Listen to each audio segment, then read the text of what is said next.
Ова се брзите ленти на меѓународниот аеродром Скопје, на кои од почетокот на годината побргу ќе можат да излегуваат и да влегуваат во Македонија нашите иселеници на кои МНР им издаде М-карти. Меѓу 69 истакнати македонски граѓани од диаспората, кои може да ја користат оваа поволност, се докторот Иво Бошковски и оперскиот пејач Благој Нацуски од Италија, уметничката Виолета Чаповска од Австралија, бизнисменот Аднан Асановски од Данска, новинарката Емица Нијамин Албантич од Босна и Херцеговина, Љупчо Петровски од Кина, Јасмина Шопова од Франција, Катерина Настевска и Кумрие Рушити од Норвешка. Но има и имиња на бизнисмени кои се пробале во македонската политика.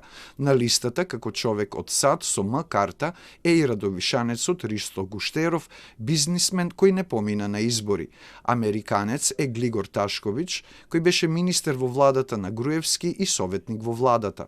Во време на короната бил опфатен во истрага за измама за продажба на заштитни маски во Њујорк. Најмалку 13 носители на М-карта има од Норвешка, има 8 од Данска и 6 мина од Америка. Но земји со голема македонска диаспора, како Шведска, не се на листата, а од Австралија има само тројца за влез преку брзата лента. Откако стапи на сила оваа поволност, за лица кои се помалку или повеќе познати на јавноста, предизвика бура од реакции. Дали се работи за дискриминација во однос на останатите граѓани и селеници, ќе одлучува Комисијата за спречување и заштита од дискриминација на седница по празниците, кажа председателот Камбери. Според министерот за надворешни Османи, добивањето М-карта не е привилегија каква што уживаат дипломатите во земјава, туку е само искажување почит и благодарност за трудот со кој нашите иселеници во странство преку работата делуваат како амбасадори на Македонија, а намерата е и да се вклучат во развојот на нашата држава.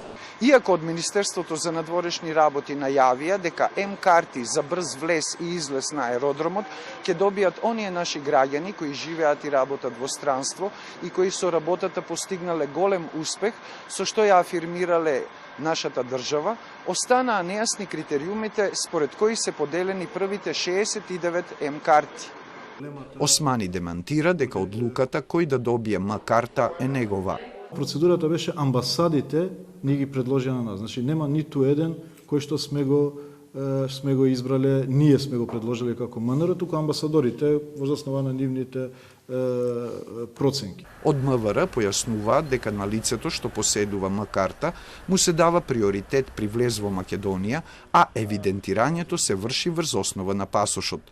Според нашите евиденции, досега не е поминато ниту едно лице со споменатиот документ М-карта. Освен на Скопскиот, М-картата за нашите иселеници важи и на аеродромот во Охрид. Во рамките на подпишаниот меморандум за соработка меѓу МНР и Министерството за култура е предвидено на носителите на М-карта да им се овозможи слободен влез во националните установи од областа на културата и следење на нивните програмски содржини.